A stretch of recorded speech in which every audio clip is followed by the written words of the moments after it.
Agora, Só Esportes, com Ted Sartori e Anderson Firmino, na Ômega Web Rádio. Boa noite, pessoal. Mais um programa Só Esportes no ar, o programa que tem um canal no YouTube, o canal do YouTube que tem um programa, aqui direto do Espaço Cultural Filete, a Rádio Ômega. Mais uma edição para a Ótica Libra, na Frei Gaspar. Tudo que você procura em matéria de óculos, sempre o melhor preço você encontra na Ótica Libra. E para quem está acostumado a acompanhar o programa pela live no Facebook, pode acompanhar pelo site da rádio também, como sempre acontece, não só no Só Esportes, como em todos os programas da Rádio Ômega. Vocês devem estar estranhando duas ausências aqui. Antes de eu falar da presença, vamos explicar as ausências. A primeira já prevista, que era do Anderson Firmino, que apresenta o programa junto comigo. Hoje ele está numa outra cobertura ligada ao esporte também, ligada à agência Só Esportes, que é um outro braço do programa, do nosso canal do YouTube. Está no ginásio da Unisanta. Vai haver um jogo de basquete Santos e Araraquara, de basquete masculino, um jogo muito importante, semifinal, agora às 8 da noite. Então, em função da quase coincidência de horários, ele estará por lá. Talvez até o final do programa ele consiga entrar para falar alguma coisa de pré-jogo. Aí ele vai tentar entrar um pouquinho antes. A gente estava conversando um pouquinho antes, vamos tentar entrar com ele ao vivo um pouco antes do final do programa, porque o jogo começa às 8 horas. E a outra ausência é a de um dos convidados, do Gustavo Lobo, ex-ginasta, que começou aqui no Brasil Futebol Clube e hoje está com o Circo Rudá, né? Criou o Circo Rudá, está à frente desse empreendimento, desse evento, né? Que é o Circo Rudá. A região viu aqui nas últimas semanas o grande público que teve. Só que na última hora, coisa de 1h30 no máximo, a Rosa, né? A Rosa Santos, que trabalhou comigo à tribuna, trabalhou com o Anderson à tribuna e no Expresso Popular, assessora o Gustavo, ela mandou uma mensagem pra gente sobre esse jeito normal, mas acontece, são coisas de saúde, porque ele não passou muito bem, acabou indo parar no hospital e desde já pronto o restabelecimento ao Gustavo. Infelizmente ele não pôde vir, mas ele que agora cuide-se do pronto restabelecimento dele, nossos votos de pronto restabelecimento também. Mas agora vamos falar da presença, a presença da Maíra Ramos, ex-patinadora, e hoje muito ligada ao treinamento mental, né, Maíra? Boa noite, obrigado pela presença. Boa noite, Ted. Para mim é um prazer enorme estar aqui, né, depois de 8 anos aí longe do Brasil, para poder participar do seu programa. Eu acompanhei sua carreira também.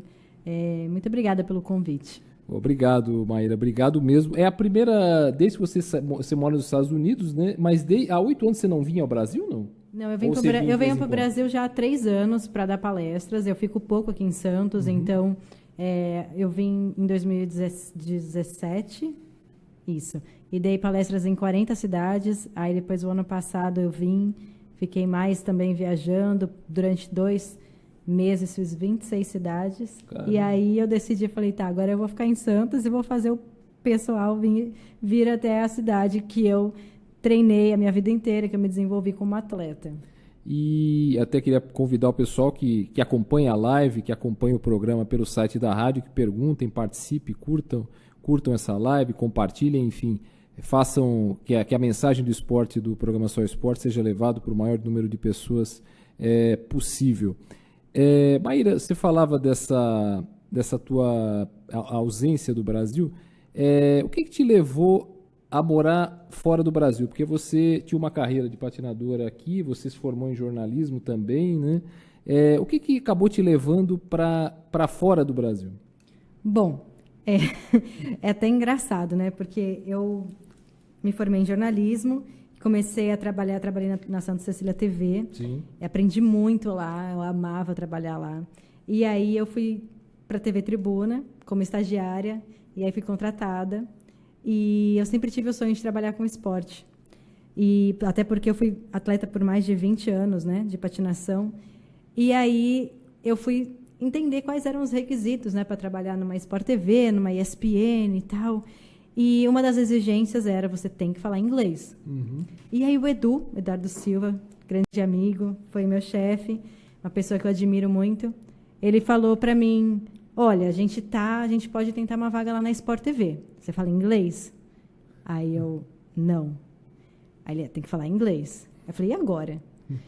E aí, meu irmão mora na Califórnia já há quase 20 anos, na época há 10. Eu liguei para o meu irmão e falei, tô indo. Eu larguei meu emprego da TV Tribuna, na qual eu amava, e me joguei, Ted. Falei, eu vou para aprender inglês. Eu fico lá 1 ano aprendendo inglês, meu irmão me dá todo esse suporte, e depois eu volto. Só que depois de 1 ano, eu já me programando para voltar, minhas amigas falavam, Maíra, não volta, porque as TVs, os jornais, eles estão demitindo. Então, se você vier, provavelmente você vai ficar sem emprego. E aí recebi esse conselho não só das minhas amigas, como também de alguns editores na qual eu já estava tentando emprego novamente. E aí eu falei, eu vou ficar mais um pouco. E nisso, já estamos aí há 8 anos. Quer dizer que você cumpriu aquela frase de que mirou no que viu e acertou no que não viu, né? Exatamente. Assim, você foi por uma coisa e acabou ficando por outra razão. E até falando dessa, porque já que o tema do programa é esse desafio pós-carreira, né? Queria primeiro que você falasse, a gente começou falando desse ligeiro pós aí, que culminou no que você está fazendo hoje. Eu queria que você falasse um pouco da tua carreira, Maíra. Como é que foi o teu início lá na patinação? Como é que você se interessou pela patinação? Enfim, eu queria que você voltasse um pouco no tempo aí para relembrar um pouco isso.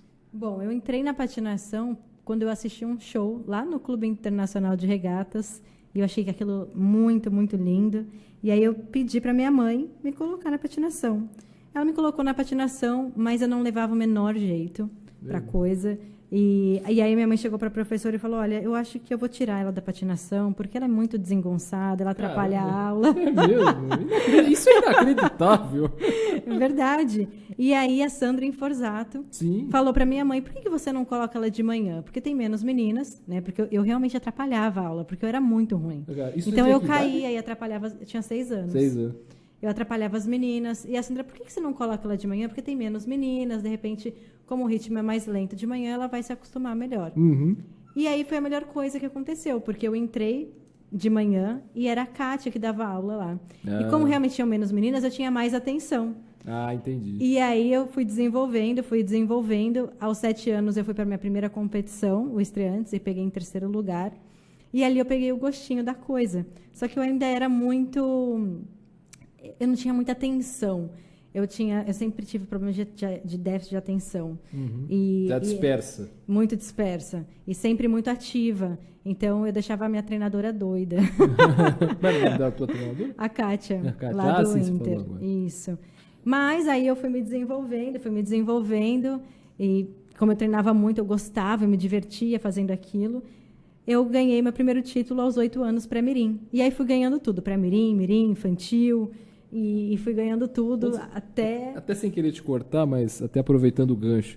Quando você começou a ganhar títulos, o pessoal que vinha aquela menina mais desengonçada 2 anos atrás pensava, pô, mas é a mesma menina e tal. Exato. O pessoal se questionava, tipo, caramba, como é que pode essa evolução? Exatamente. Né? O que acontece com muitas crianças hoje em dia, né? Se a criança não demonstra muito talento, a pessoa o pai ou o treinador já pega e fala, olha, ela realmente não tem talento, ou ele não tem talento, é melhor você escolher outro esporte, é melhor você tirar, o seu filho não é bom. Desencorajam completamente. E eu tive a sorte de ter pessoas ao meu lado que, de certa forma, acreditaram, né? Quando a Sandra falou, coloca ela de manhã, porque ela, de repente, vai ser melhor para ela, ela estava acreditando em mim naquele momento.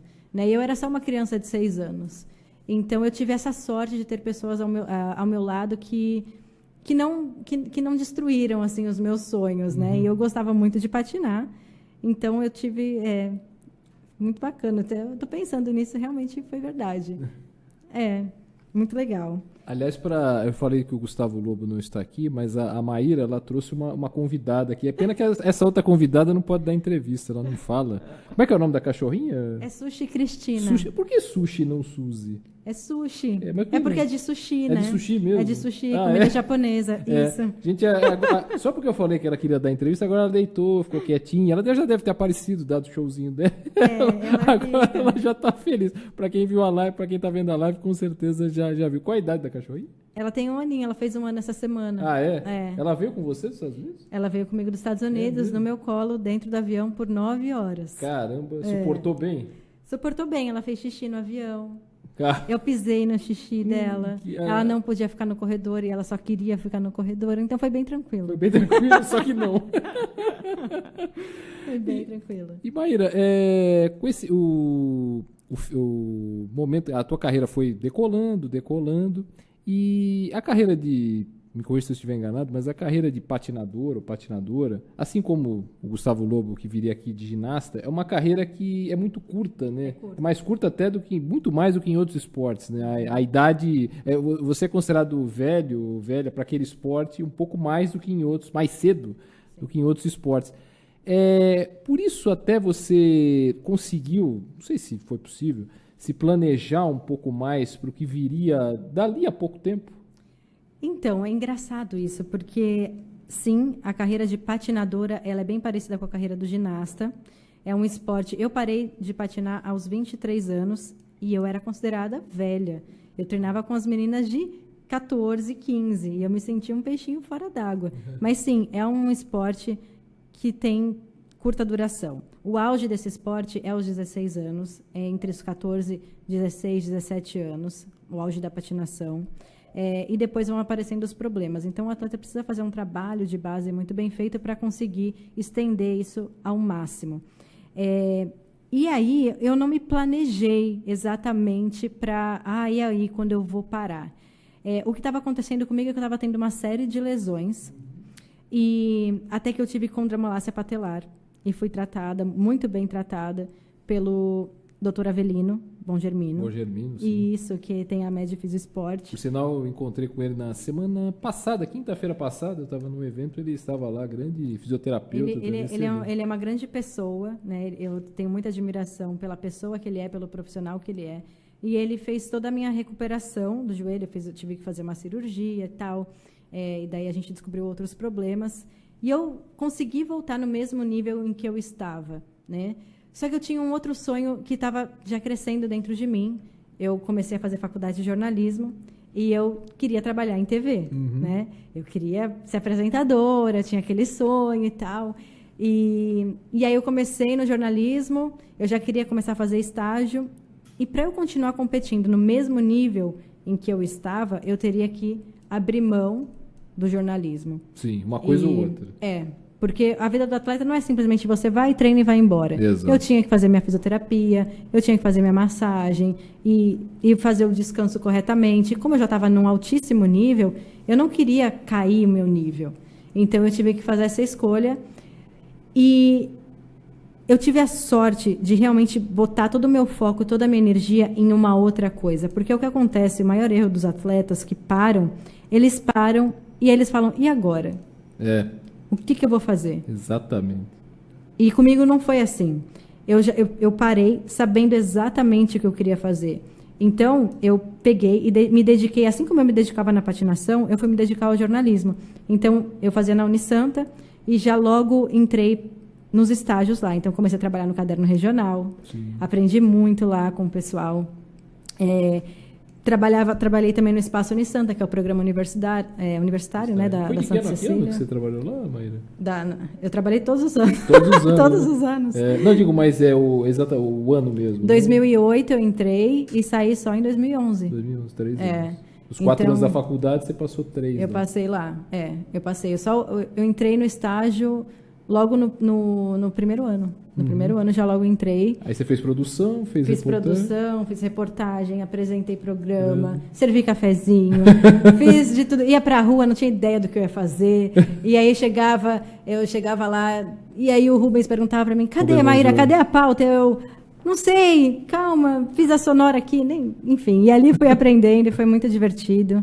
Sou apaixonada por essa profissão e acredito hoje que o meu sucesso na internet também se deve muito ao que eu aprendi como jornalista. E quando você fazia esse estágio, né, Maíra, até um abraço, falou do Rubens tá lá, um abraço ao Rubens Manzioni, que para quem não sabe, trabalha no Santa Portal, na hora que eu estou saindo do serviço, o Rubens está chegando, que ele chega à tarde, eu trabalho de manhã e início da tarde. Qual foi a tua principal dificuldade? Assim, você entrou no estágio, começou a fazer a faculdade, você teve alguma coisa que você sentiu um pouco mais de dificuldade e tal? Total, porque eu fiquei 4 ou 5 anos praticamente longe da escola, né? Eu terminei o colegial e eu não fui para a faculdade. E eu fui viver do esporte realmente. Então, eu fui morar na Itália, eu fui morar nos Estados Unidos, eu treinava, eu só treinava. Eu só treinava e competia. E aí, depois de 4 anos, foi que eu falei, tá, agora eu vou me dedicar a uma profissão, né? Eu não queria dar aula de patinação, eu queria fazer jornalismo mesmo, porque eu queria ser apresentadora de TV e apresentadora de telejornal. E aí, a minha maior dificuldade, quando eu entrei na faculdade, foi justamente... Opa, peraí, eu não sei escrever. Caramba!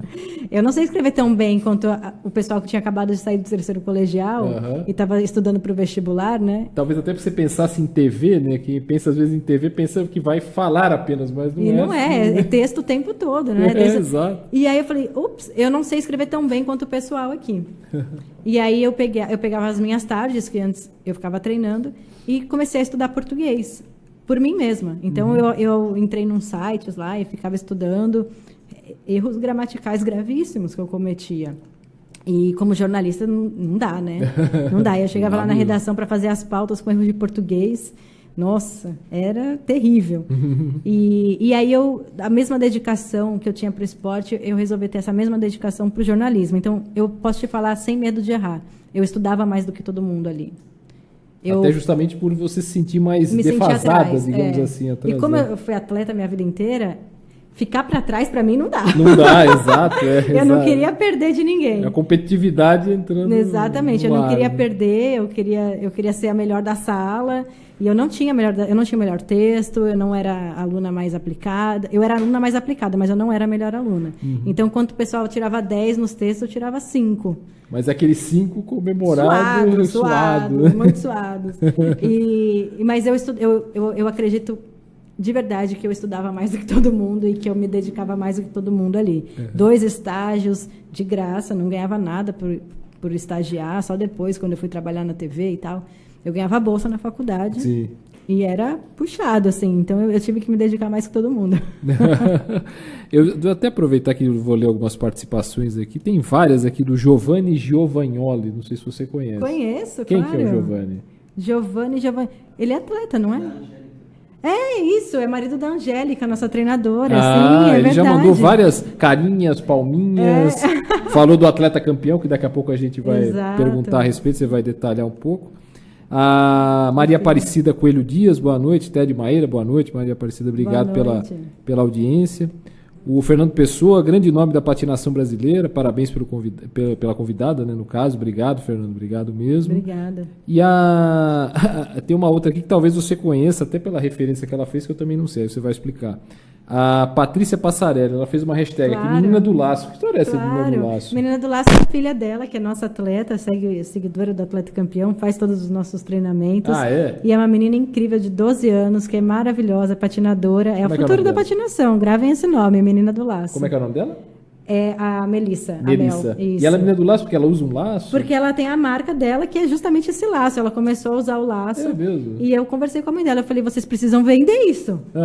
Porque dá pra ganhar dinheiro com esse laço aí. E ela, toda vez, ela tá com laço. E ela é linda, é uma graça, é uma artista. Ela é daqui de Santos? Ela é daqui da Praia Grande. Da Praia Grande? Da Praia Grande. E ela... Mas é um laço o quê? Grande? É diferente? um laço enorme. Enorme? É maior que ela. É um laço enorme, Melissa, então eu já posso anotar na caderneta que...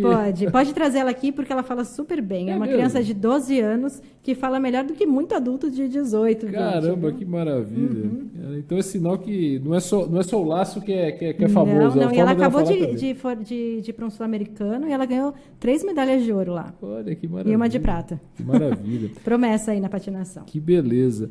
E aí você falava, só voltando à parte do jornalismo, né? Você ficou ali no Santos, fez a faculdade, fez os estágios e tal. Aí você foi para a TV Tribuna, né? E aí você, continuando aquela tua sequência de raciocínio. Você foi para a TV Tribuna quando? Como é que foi? Eu fui para a TV Tribuna em 2010. E aí eu fiquei na TV Tribuna cerca de 18 meses.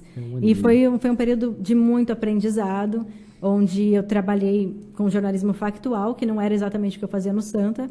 E ali você encara aquela pressão, aquela correria. Sim. E aí eu fazia UTP, eu ligava para diversas delegacias para saber se tinha alguma ocorrência, fazia a famosa ronda, fazia as pautas. E aí eu tive a oportunidade de fazer reportagens, né? Cobrir o carnaval pela TV Tribuna, lá na Praia Grande. Então, o Edu e todos os diretores lá, eles me davam uma abertura, porque, como eu te falei, Ted, eu sempre fui muito dedicada. Sim. Então, no estágio, assim, eu tinha que ficar 5 horas lá, mas eu ficava 9, se deixasse. E aí, quando eu me formei, eles me contrataram. Eu entrei como repórter da madrugada, né, ali. E aí o horário do foco. Né? Aí era de tudo, né? Era rebelião, o que tivesse, a gente estava lá. Aquele horário que eu brinco, quando eu entrei na Tribuna, no jornal, em 2003, agora os horários mudaram, os turnos mudaram, mas quando você entrava lá, o horário do foco que o pessoal brincava era às 4h30 da tarde, era das 4h30 às 11h30, que eram 8 horas, 7, mas pelo menos 7 horas. É um horário que às vezes tinha uma coisa, às vezes não acontecia nada até um determinado horário. Exato. Chegava no 10 horas, 10 e pouco, às vezes...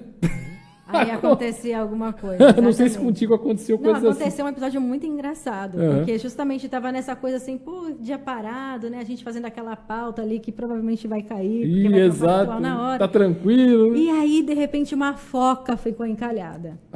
E aí fomos lá pra praia, cobrir a foca. O foca foi ver a foca. Exatamente. E aí eu fiquei lá na praia a madrugada toda. E já, enfim, até conseguirem botar a foca de volta no mar. Mas essas são as questões do jornalismo aí. Se o pessoal acha que é fácil, não é fácil, não. Você chegou a pegar essas coisas, essas matérias policiais, principalmente? Peguei matérias policiais, peguei acidentes, como um menino no Guarujá que morreu atingido por um raio, peguei uma rebelião na cadeia de Praia Grande. Pegava. Esse horário é maravilhoso para isso. Só que não. Pois é. Eu pegava assim e chegava na redação já naquela correria com a matéria pré-escrita e os editores faziam a mágica deles. E, Maíra, você contou no início do programa a respeito da tua ida para os Estados Unidos, né? E você vivendo há tanto tempo lá, desde 2000, você falou? Nos Estados Unidos eu estou desde 2011, 12. Né? Então já são 7 anos aí. Você olhando o Brasil, os Estados Unidos, qual foi a principal diferença, ou as principais diferenças que você encontrou? É a cultura, é a economia, é a saúde, é a educação, é tudo junto? O que você saúda mais, o que você valoriza mais nessa tua estado, nos Estados Unidos? Estado não, né? Nessa tua moradia, você mora lá. Então, uma das coisas que eu mais senti foi realmente a mudança de mentalidade. Eu percebo que o americano, por ele não ser tão família como o brasileiro, ele trabalha mais e ele estuda mais. Claro que para toda regra existe uma exceção. Claro. Tá? Tô te passando a minha visão e o que eu vivenciei lá. Eu morei com uma família americana durante 1 ano, então até para estudar melhor inglês e tal, e eu trabalhava como babá. Então eu trabalhava cuidando de criança e eu realmente vivia a cultura americana. Eu posso falar isso, eu vivia a cultura americana. E o que aconteceu comigo é que eu passei a estudar muito mais e a trabalhar muito mais. Então, final de semana, que o pessoal aqui vai para o churrasco, vai para a praia, eu estava estudando. E isso é muito comum lá. Aqui não, domingo é o quê? O almoço na casa da avó. É o dia da folga. É o dia da folga. E eu entendi que se eu quisesse algum sucesso na vida, se eu quisesse chegar em algum lugar, eu teria que trabalhar mais e de uma forma mais inteligente. E foi exatamente isso que eu busquei fazer. Só que eu estava lá e estava longe da família, né? Então, e o americano ele não é tão ligado à família como o brasileiro. Então tem essa questão cultural e não tem tanto feriado. Sim. Lá se tem feriado na quinta-feira, é só quinta-feira. O feriado não vira quinta, lá sexta, não existe a palavra domingo. emenda. Não existe. Então, se feriado é na quarta, é feriado na quarta. E são pouquíssimos feriados que realmente ninguém trabalha. Thanksgiving, que é o feriado de ação de graças, né? O dia de ação de graças, tem a independência americana, tem mais um dia que é o dia do trabalho, o dia do Natal e o dia do Ano Novo. Acabou. E assim, lá você não trabalha, você não ganha. Sim. Então, aqui, né, quem tem carteira assinada, se tem o feriado de 3, 4 dias, a pessoa não trabalha, mas ela ganha. E isso, para o dono de empresa, quebra, né? Quebra. Então, as leis trabalhistas lá não favorecem tanto ao empregado, né? Mas sim ao dono de empresa. Sim. É isso que eu percebi lá também. E, Maíra, você falou que foi babysitter, né? Durante um ano? Sim. Eu fui babá lá por 3 anos. 3 anos? Você falou que morou anos. com uma família por um ano. Morei com uma família americana por um ano. E eu te perguntei essa coisa das diferenças porque, por exemplo, o americano tem muito aquela imagem do latino-americano, de como trata. Então, você foi em algum momento, em função de você ser brasileira, se você ser latino-americana, você teve algum problema em relação a essa diferença cultural deles, esse entendimento deles em relação aos latinos? Você teve algum problema nesse sentido? Não, muito pelo contrário. Eu sempre fui muito bem tratada e muito bem respeitada. Lá, as profissões de babá, garçonete, faxineiro, é uma profissão como advogado, como enfermeiro. Então, eu não sentia aqui... algum preconceito, por isso eu te perguntei. E quando eu falava para minhas amigas, não, eu estou trabalhando de babá, elas falavam, nossa, coitada, né? Caramba. E eu limpei privada, né? Eu varri casa. Isso é muito comum, né? Aliás, eu fiz comida para famílias, assim. Eu não amava fazer isso, mas eu sabia que era temporário, né? Porque eu estava paralelo ao meu trabalho, eu também estudava, só que eu não queria que meu pai mandasse dinheiro para mim. Entendi. Até porque ele não tinha como, então não ia adiantar muito. Então eu precisava pagar minhas contas, eu precisava morar lá e eu precisava pagar meus estudos também. Então eu trabalhava 8, 10 horas por dia e estudava, né? E eu não sentia, eu sempre fui muito bem tratada, muito bem respeitada. Assim como qualquer pessoa lá que trabalha com os famosos subempregos, elas são vistas como pessoas trabalhadoras, normal. Isso é importante você falar, porque sempre se tem um conceito que os subempregos, os considerados subempregos, são geralmente destinados aos latinos, né? São destinados aos latino-americanos e eles são teoricamente considerados alguém inferior. Se eles estão no subemprego, eles são inferiores em termos de conhecimento. Então, eu pensei que o americano tinha essa, mas pelo visto não é um conceito geral. Eu estou te falando da minha visão. Sim, você está falando da sua. Não senti, perfeito, mas pode ser que algumas pessoas se sintam menosprezadas lá. Principalmente com os americanos são dos mexicanos, às vezes há um Como eu fui para a diferente. Califórnia, a maioria dos imigrantes lá são mexicanos. Talvez seja isso. Sim, também. Então, claro, vou te dizer assim, existe uma certa discriminação? Existe. O americano, ele vive em bandos, então, assim, quem é negro geralmente não anda com quem é branco, quem é mexicano não anda com quem é americano, e por aí vai, eles têm essa divisão mesmo, mas eu nunca senti assim, ela é brasileira, então vamos excluir. Eu nunca senti isso, muito pelo contrário, as pessoas são muito abertas lá. Então, às vezes, é muito mais um preconceito nosso de achar que a pessoa vai ter um preconceito com a gente e a gente não se aproximar. Eu não tive esse problema. E também com relação a emprego, é digno, é honesto, então eu também não tive problema nenhum. Isso é importante. Deixa eu falar de algumas participações aqui. O Rogério Silveira de Lima só mandou acho que é um tamo junto aqui, não sei se você conhece o Rogério. Rogério Silveira de Lima. De Lima, não sei se você conhece. Nosso atleta também. Ele é corredor. Aí tem algumas pessoas que estão assistindo ou passaram assistindo aqui o Marola Júnior. O Marola Júnior, para quem não sabe, é o Marola, que foi goleiro do Santos. Conheço. Passou aqui, ou está assistindo ainda. Que legal. O Silvio Reck aqui também assistindo. O Marco Antônio Alejandro. O Marco Antônio Alejandro, ele trabalha no Santos, ele é preparador. Até acho que você falou do Avelino. O Marco Antônio trabalha lá na preparação física. E o Fernando Pessoa tem uma pergunta aqui. Se você já chegou a tentar, embora acho que não fosse muito a tua ideia, mas já tentou dar aulas de patinação lá nos Estados Unidos? Você chegou a tentar em algum momento? Não, nunca foi meu interesse dar aula de patinação. Nunca gostei também. Assim, não gostava de dar aula de patinação, nem aqui nem lá, não. É até engraçado, Maíra, até falando dessa coisa do quando você trabalhava, seja como babysitter ou fazendo comida, enfim. Você conseguia conversar com as pessoas para contar a tua história? Tipo, eu sou do Brasil, eu era atleta, eu fazia patinação, eu era patinador, eu sou formado em jornalismo. Você conseguia contar a tua história, assim, na medida do possível? Se eu te contar todos os perrengues que eu passei por não falar inglês, a gente vai rir aqui até meia-noite. Então,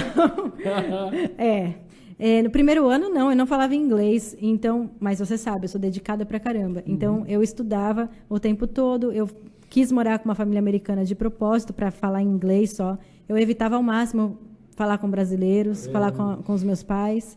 Então, eu trabalhava também de babá e ali, dicionário na mão e se virando na outra. Mímica, até de tanto ouvir e de ter que praticar, você acaba aprendendo. Força, né? Literalmente, você... Sim. Mas sabe o que é o pior? Quando você começa a entender um pouquinho, e aí a pessoa fala alguma coisa, você acha que entendeu, e aí você... Tem as expressões idiomáticas, tem essa coisa... Tem muita coisa, e é muito rápido. Aí você ouve uma palavra e fala, não é isso. E aí quando você vai ver, não é isso. E, enfim... Lembra de alguma história assim que você... Contável, por favor. Lembro. Logo quando eu cheguei na casa dessa família, eu precisava tomar banho, né? E aí eu não sabia falar. Então, quero tomar banho, por onde eu faço. Foi a primeira família que eu morei. E aí eu falei alguma coisa lá, ela me mostrou a máquina de lavar roupa.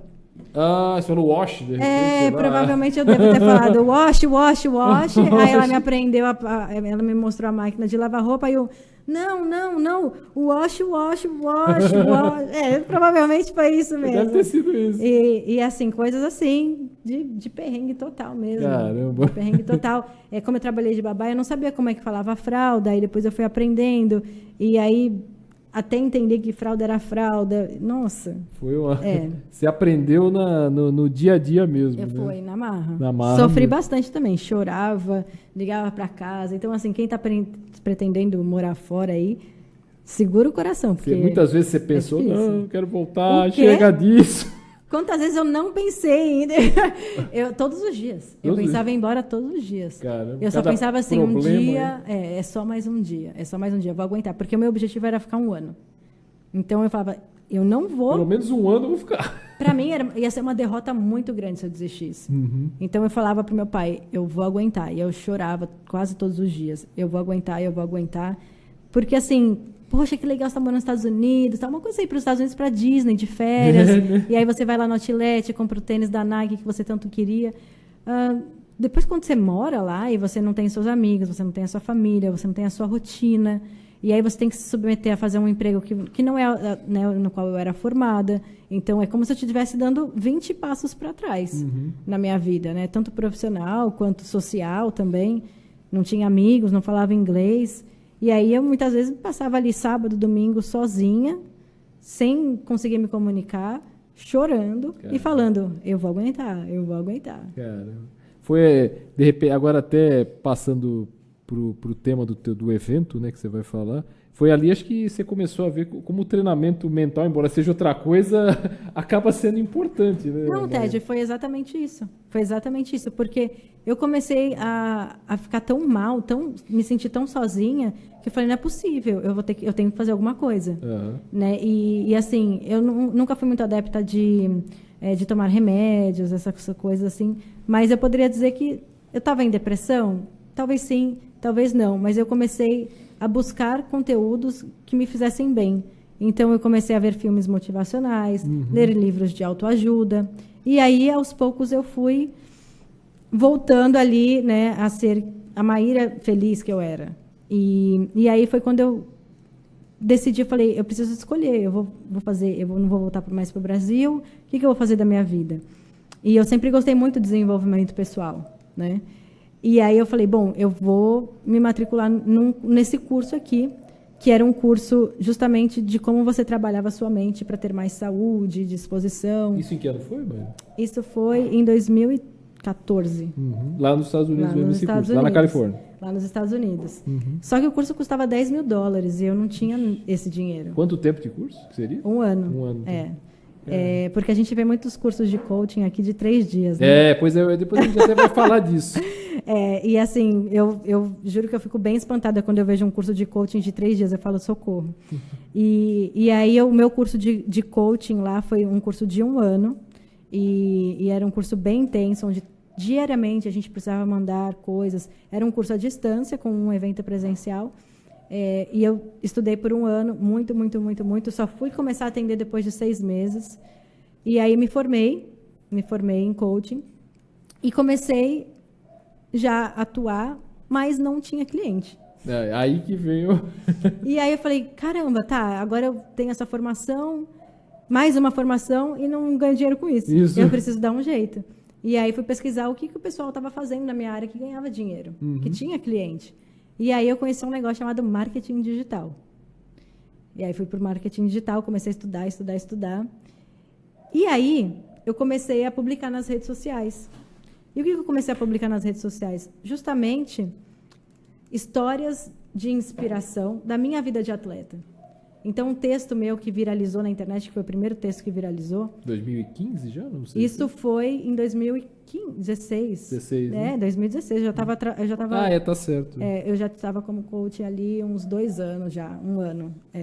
E ali eu comecei a escrever, e eu escrevi um texto chamado Viva para os 97%. E eu contava como é difícil a vida de patinadora, ter que lidar com as críticas, com o julgamento.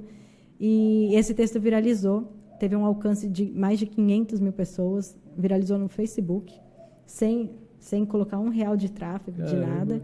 E as pessoas começaram a me procurar, você é coach, né? Você trabalha com atletas, quanto que você cobra? E aí aquilo me espantou, porque antes eu tinha que ir atrás do cliente. Agora o cliente que estava atrás de você. E agora o cliente estava atrás de mim. E aí eu falei, uau, atleta está me procurando. É isso, eu vou trabalhar com atleta. Então foi o meu público que me escolheu. Né? Não foi eu que escolhi trabalhar com atletas. E aí eu falei, bom, agora que tem atleta me procurando, então eu preciso me especializar. E aí eu fui fazer um curso de especialização em psicologia esportiva. E foi aí que eu comecei a realmente gerar muito resultado para atletas. E aí cada vez mais atletas começaram a me procurar. Eu entendi a fórmula mágica na internet, que era conteúdos virais. Aí chama, né? E foi isso. E comecei, aí eu, graças a Deus, fiz jornalismo, sei escrever. Exatamente. E aí foi isso, estudei também textos persuasivos, que viralizam na internet, e hoje temos mais de 100 mil seguidores no Instagram, né? O Instagram está crescendo cada vez mais, e também temos uma formação... Qual é o Instagram, Maíra? Atleta Campeão. Atleta Campeão mesmo. Atleta Campeão. Então, o Instagram do Atleta Campeão cresceu 100 mil seguidores praticamente em 1 ano e meio. Olha. Em 1 ano e meio... organicamente, né? Sem colocar R$1. E por que eu senti, Ted? Os atletas, eles estão muito carentes de conteúdo desse sentido. Porque a gente tem... O que mais tem na internet hoje é frase motivacional. Sim. E conteúdo para coach, né? E conteúdo de coaching, de psicologia positiva. Só que é para o público em geral, nada voltado para o atleta. E eu comecei a desenvolver esse conteúdo para o atleta. E aí eles foram compartilhando. A gente tem textos no Atleta Campeão no Instagram que me renderam 10 mil seguidores do dia para a noite. Caramba. E atualmente você tem quantos atletas como clientes ou que já passaram pelo teu trabalho? A gente tem mais de 10 mil atletas que já passaram pelo Atleta Campeão. Já fizeram algum dos nossos cursos ou os nossos e-books. E é bem provável que esse número seja ainda maior. Maíra, a gente falou no início dessa coisa dos coaches, né? Que aqui no Brasil virou uma mania, todo mundo é coach de alguma coisa, né? Virou uma nomenclatura até banal, algo que não deveria acontecer. Nos Estados Unidos acontece esse fenômeno também ou não? Não acontece. Você deve ter notado aqui no Brasil isso. Sim, né? Foi uma coisa que me assustou bastante, porque lá nos Estados Unidos, quando você fala que é coach, as pessoas já, nossa, que legal, eu quero marcar com você, e começa a te seguir, a admirar seu trabalho. E quando eu cheguei aqui, eu notei, você é coach, e aquela risadinha no canto da boca.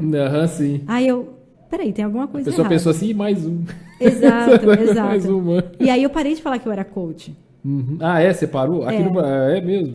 Porque eu notei esse preconceito. E aí eu falo que eu sou treinadora mental de atletas. Tá? Perfeito. Eu te pergunto sem querer te cortar, eu reparei isso no o Rogério Amador, né, que está divulgando o evento, daqui a pouco você vai falar um pouco mais. Eu reparei isso no release. Eu falei, patinador, atleta, aí vi lá, treinamento mental, treinador, eu falei, acho que tem alguma coisa a ver com o coach, mas só por que não está falando que é coach, né? Agora que eu entendi. Sim, eu acredito que existem 2 razões. Primeiro, porque tudo que é novo assusta, causa medo e até um certo preconceito. E como toda profissão, vai ter o bom profissional e vai ter o profissional ruim. Né? Sempre. Então, no coaching não é diferente. E uma coisa que eu aprendi também com o meu mentor, e ele fala o seguinte, quem tem vergonha de falar que é coach é porque não sabe gerar resultado. E faz sentido, né? Porque os grandes coaches hoje do Brasil, Paulo Vieira e tantos outros aí, que é Jerônimo Temel, eles têm orgulho de falar que eles são coaches. Por quê? Porque, de fato, eles geram muito resultado, né? Eu estudei e estudo coaching há muito tempo. A minha formação em coaching nos Estados Unidos foi por 1 ano. E quando realmente eu vejo essas formações de 3 dias, eu falo, é por isso que é banalizado. Porque ninguém forma um profissional em 3 dias. Não é profissional de coisa alguma, né? Ninguém. Então, eu tenho a minha formação. Hoje, eu ensino treinadores, né, coaches, a usarem o método Atleta Campeão, que foi o método que eu desenvolvi para trabalhar com atletas. A minha formação tem duração de 3 meses. Ela é muito extensa. A gente tem aula 3 vezes por semana. E, mesmo assim... 100 horas de curso. O Lucas aqui, que trabalha comigo, me corrigiu. 100 horas de curso. E eu falo... E muitos treinadores saem de lá e o que eles fazem? Eles juntam em grupos de estudo para realmente aprender mais, se desenvolver mais, porque eu planto muito isso no coraçãozinho deles. E aí eu fico pensando... Como é que em 3 dias a pessoa me aprende uma ferramenta e vai aplicar com um ser humano que é cheio das dificuldades e complexidades? Cada ser humano tem de um jeito, único, né? É único. Né? É único. Então, o coaching nada mais é do que a arte de fazer perguntas. Então, a gente, como treinador, a gente não está aqui para dar dicas ou dar respostas. Eu não sei a resposta para o seu problema, mas eu posso te fazer uma pergunta. Para que a pessoa encontre essa Exatamente. Essa eu posso fazer uma pergunta para você que vai fazer você refletir e encontrar sua própria resposta. Perfeito. Deixa eu até falar de mais algumas participações aqui. Hugo Dupré, grande abraço. Nossa amiga Maíra, campeã de patinação, e a todos os participantes. Obrigado, Hugo, que já esteve aqui, inclusive, como presidente da FUPS, né, atualmente. Ele já esteve aqui num dos programas, foi um grande programa, por sinal. O Tom, eu não sei se a pronúncia está certa, Tom. É Tom Mascarellier ou Mascarellier? Sim, o Tom, ele toma conta de dos nossos braços ali do Atleta Campeão, que é o nosso movimento Coração de Campeão. Um grande abraço para o Tom, que está em Manaus. Ela está longe. A Maíra está nos Estados Unidos. Agora não, que ela está aqui, mas ela está nos Estados Unidos, ela está longe. Mas o Tom também não fica muito atrás, sem sair do país. Ela é grande pessoa, história de superação total.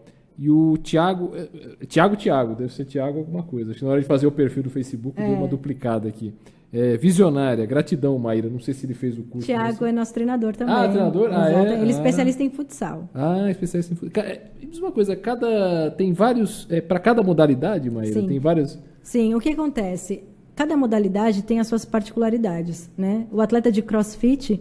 ele tem necessidades que são diferentes do atleta de futsal.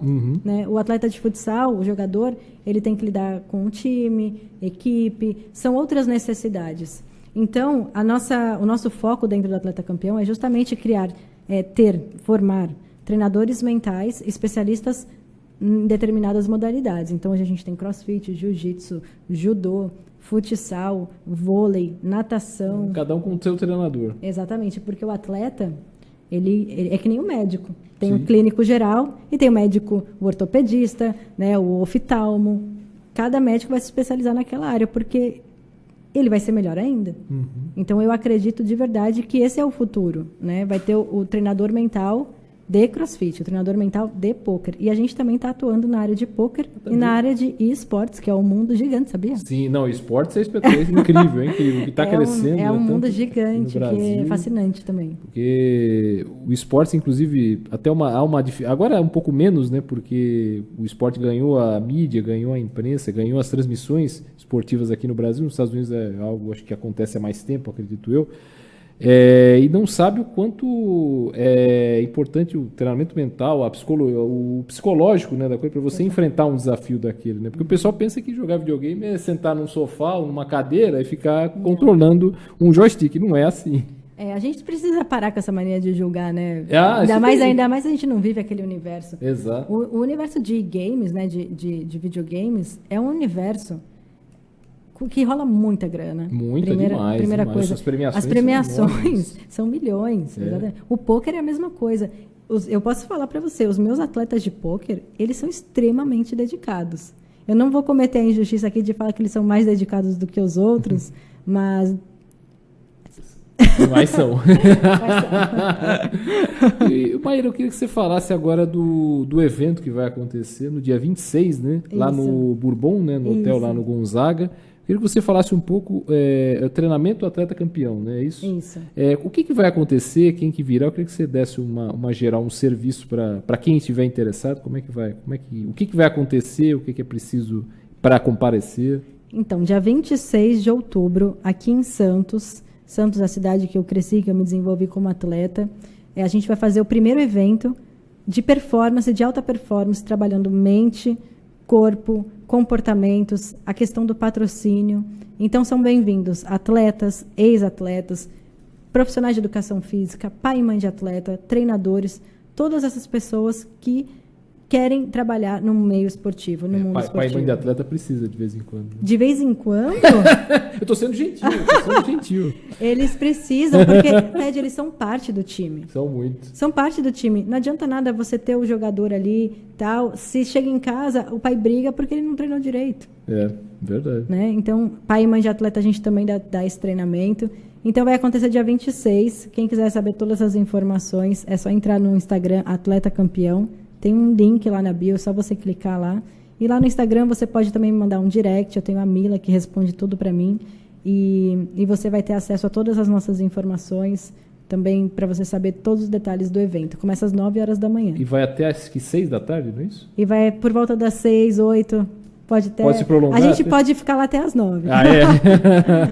E o evento ele vai se dividir. Eu queria que você explicasse um pouco da sistemática do evento. Como é que ele vai se dividir? Quem que vai falar? Como é que vai funcionar? Vamos lá. Primeiro, a gente vai começar falando da rotina do atleta. A gente vai falar sobre disciplina, sobre metas, sobre objetivos. Como que o atleta consegue traçar metas e alcançar essas metas. Eu fui dar uma palestra hoje para o pessoal do handball, e eu perguntei para as meninas lá, qual que é o seu objetivo? Qual que é o seu objetivo? E elas não sabiam. Mesmo? Porque ninguém mais tem objetivo, porque elas não querem sonhar mais. Mas eu vou sonhar que eu vou ser uma campeã olímpica, e se eu não conseguir? Então, a gente vai trabalhar essa questão da mentalidade, tudo no período da manhã, tá? Temos convidados lá, Joel Moraes, Joel J. Joel J, sim. Né, que é uma grande personalidade aqui de Santos, trabalha com desenvolvimento pessoal também, acredito que hoje ele está como um grande destaque aí no Brasil nessa área, e ele é parceiro nosso, tenho muita honra de receber ele no evento do Atleta Campeão. A gente também tem o Fábio Seschini, que é um dos maiores fisiologistas do Brasil, falando sobre fadiga, né? E ele vai vir com toda a parte científica de treinamento mental também. E o resto lá, a gente vai falar sobre patrocínio também, a gente vai ajudar os atletas a conseguirem patrocínio. A gente vai trazer uma nova visão.